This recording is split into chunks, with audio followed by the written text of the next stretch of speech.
Hi and welcome to the Trading Bell. We are right here at Uber offices here in Nairobi to speak to Imran Manji, the General Manager, Uber East Africa, just to understand the nature of how they operate right here in the country and of course more. Please catch this conversation right after his introduction. Imran Manji is the head of East Africa Uber based in Kenya. In his role, Imran is responsible for Uber's business strategy in Kenya, Tanzania and Uganda. Imran joins Uber from his role as co-chief executive officer of Tech Africa, a leading manufacturer and supplier of towers in East Africa. Imran obtained his Bachelor's of Law from BPP University Law School, and he also holds an MA Land Economy and Management Studies from the University of Cambridge. Imran, welcome to the show. Thank you, Mike. Great. First question is just to talk about the operating environment as the ride-hailing that you are today here, and looking at the landscape in Kenya, which has been evolving over time. What has been your key observations in this market? Sure. So if you look at the industry of the last few years, there was a lot of volatility with the pandemic, with COVID. Mm-hmm. That also led to different products being launched. So we launched Uber Package, which is a fantastic product, one of the most cost-competitive products out there for sending and receiving packages. Real-time tracking, PIN verification. It's perfect for the COVID economy, as it were. And a lot of things have now shifted to delivery, so that's a very well-suited product to the market. What we've also seen in the last couple of years, as people have gone back to work, is that customers are getting more and more discerning in this space. They're looking for a better experience. They're looking for top-of-the-line safety. So we've overinvested in safety technology. Safety is something that is absolutely critical to Uber. Every few months we're launching new safety tech and trying to become the safest possible platform. Last year we launched audio recording. Audio recording lets you use your phone as a recording device in the car. So if maybe you're having a verbal dispute with the driver, to avoid a situation of he said versus she said, you just turn on the audio recording and it lets us hear what's actually happening in the car. That's on the app. That's on the app, on the driver's side and on the passenger side. And once you set it up, you can set it up to record all of your trips. So that the driver or the passenger doesn't know that you've started recording. They'll know in advance that you could be recording the trip, but they won't know when you've started to keep you safe. Great. The recordings are stored on the phone, so there's no privacy issues, and they're encrypted. Only when you file a safety complaint and then you send us the file can we then listen to it and understand what happened in the car. So that's an extra layer of security that keeps people hopefully happier with the Uber platform. All right, thanks for that, Imran. And with the growing competition, because we see there's competition coming up, some local and even some in the global scale, how do you plan to maintain your market leadership in Kenya? This is me making the assumption that you are the leaders because everybody talks about Uber. Are you first? We'd like to think we're the preferred partner for most people that use ride-hailing. And we would like to stay there by ensuring that we always put the customers first. This means we focus on earnings for the drivers, we focus on the best possible experience for customers. As I mentioned, on the safety features, we believe that we are quite far advanced from everybody else in terms of the safety features that we have on offer. And we're not going to rest there. We're going to keep pushing. We're going to keep innovating, bringing new products to the market, and keep building on that. I'm curious to ask you about your competitive advantage. I mean, looking at all the other competition and everything else, what would you say is your competitive advantage?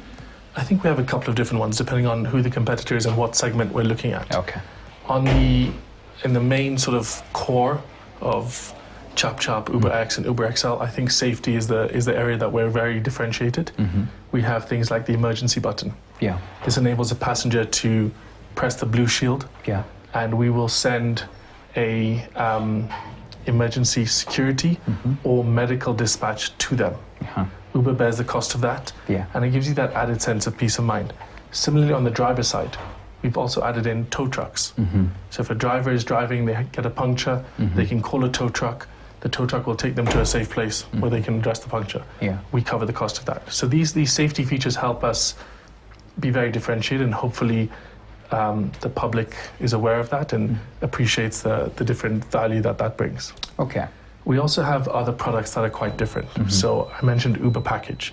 Fantastic way of sending packages or receiving packages across across the city. Imagine a small business that is selling glasses, for example. They're able to send multiple deliveries using Uber package. They don't have to wait for a rider that they know to come. They can just send them out, track them individually, and then they know that the customers received them because the PIN verification ensures that the delivery driver and the recipient have met. And then recently we launched Electric Border. So Electric Border is our electric motorbike product, which is the first zero-emission product in Africa that Uber has launched. It is probably the largest single fleet of electric bikes in the country. It uses a battery swapping model, so you don't have the range anxiety. A driver can just pull up, swap the battery and keep going.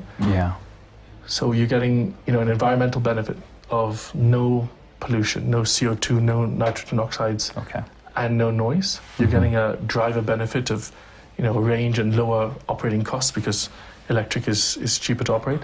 And on the passenger side, it's not noisy, there's no vibrations, and it's cheaper than any other comparable motorbike product.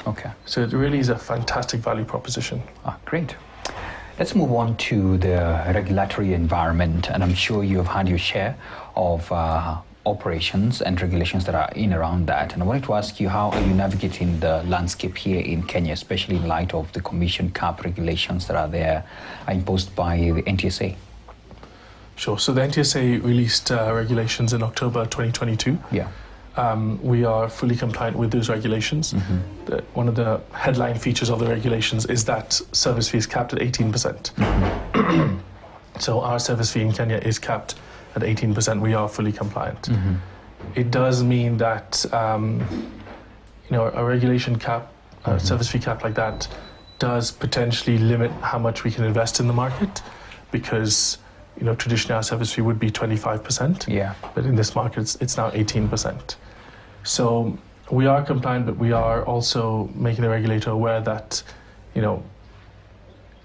we want to work hand in hand to ensure the best for the country and for the economy. Now, if an 18% cap means that we're not able to invest in as many features as maybe the customers and drivers would like, this is something we're letting the NTSA know.